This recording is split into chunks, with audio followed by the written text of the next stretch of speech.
At the weekend, I went to a wonderful celebration, 10 years of the dedicated Kingston Homebirth team. We had a picnic and so many families turned out to tell us how we'd shaped their birth experience. And I heard some wonderful comments like, having had a home birth, I would never have anything else. So that made me think it was time for a little video on home birth. Sometimes I wonder why more women don't choose home birth. And when I'm talking about home birth, I am talking about home birth in a UK setting. There was a study, Birthplace study, which compared birth at home in midwifery-led units and on the obstetric labour ward. And this was published in 2012. And the evidence is overwhelming that for a woman who's had a baby before and their pregnancy's been straightforward and that birth or several births were straightforward before, that actually home is the safest option. So there's no difference in perinatal outcome, that's outcome for the baby, and there are benefits for the mother. So less chance of need for an assisted vaginal birth, less chance of need for a caesarean birth, and less chance of needing an episiotomy or tearing. So, I mean, why wouldn't you choose home birth? The evidence is there. And if we're truly going to practice evidence-based medicine, we really need to be explaining this better to women, that actually birth in hospital carries some higher chances of some of these complications. People are often worried about transfer into hospital, but in that group of women, it's only around 10% of women will need transfer. If you're having your first baby, the statistics are slightly different, but it's still a very safe option potentially. So again, the outcomes are better for the mother, less chance of assisted vaginal birth, less chance of caesarean birth, less chance of episiotomy.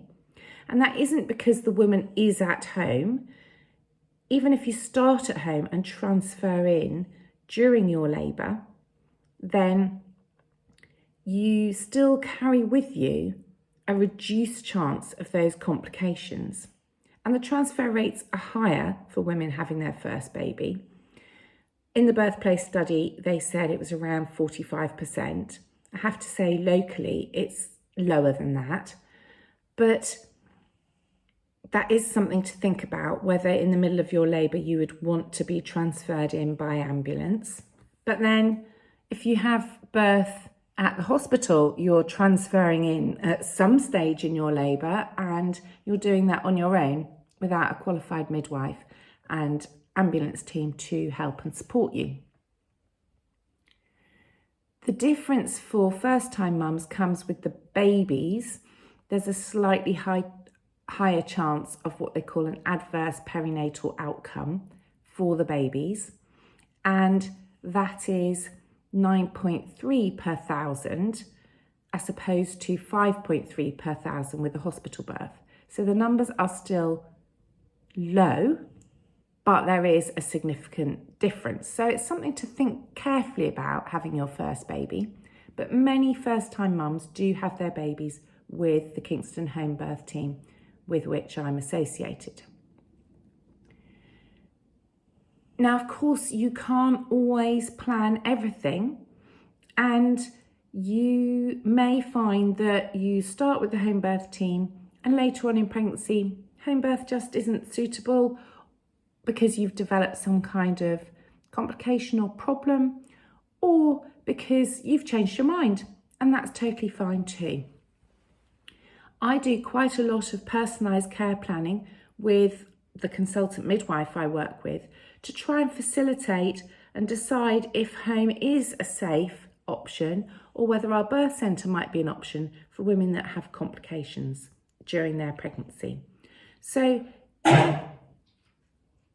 even if you have had a complication or problem, it still might be worth exploring whether home birth is for you. I know for some women it's an absolute no. They don't like the idea They feel hospital is safer, and certainly in hospital you have access to paediatricians, which you're not going to have at home.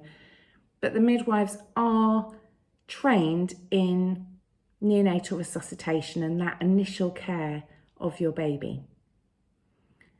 But sometimes I wonder why home birth rates are so low. We're very happy with our rate of around 3% of our total births, but really it could be so much higher. So if you're currently pregnant and thinking about having a baby, and you live in a country where home birth is potentially a safe option, similar to here in the UK, it's definitely something worth exploring and discussing with the team caring for you. If you want to know more, I've got a very detailed episode 10 on home birth that you can go off and listen to on the podcast. And there I discuss my experiences of having the privilege of going to a home birth and going and visiting women in their homes. So, and the difference, that subtle difference in power that makes. So go take a listen, go explore home birth, and then decide whether it's for you or not. Thanks. Bye.